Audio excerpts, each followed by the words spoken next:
Meme kanseri her 8 kadından birini etkileyen bir hastalık. Meme kanseri sonrası yeniden meme yapmak mümkün.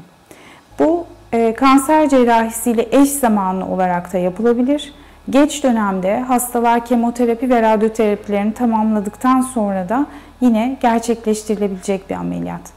Eş zamanlı olarak çoğu zaman deri koruyucu mastektomi denen meme başı ve deriyi, bazen de sadece deriyi koruyan bir mastektomi yapıyor genel cerrahlar. İşte bu aşamada bizler plastik cerrah olarak kişinin indikasyonuna göre ya meme protezi kullanarak ya da sırt dokusu veya karın dokusu gibi vücudun kendi dokularını kullanarak meme onarımı gerçekleştirebiliyoruz. Geç dönemde ise mastektomi sonrasında eğer total mastektomi yapılmışsa, yani meme dokusu kısmen değil tamamen alınmışsa, bunun için de kişinin radyoterapi alıp almadığına bağlı olarak değişen bir takım teknikler var. Doku genişletici, arkasından implantla onarım veya sırt dokusu veya karın dokusu gibi bölgelerin kullanılarak meme onarımı yapmak mümkün.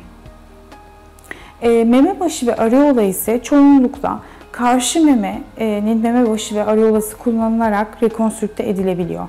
Bu aynı anda da, yani mastektomi ile aynı anda da meme onarımı gerçekleştirildiği sırada yapılabiliyor veya geç dönemde de ameliyatından 3 ay sonra ikinci bir seansta da yapılabiliyor.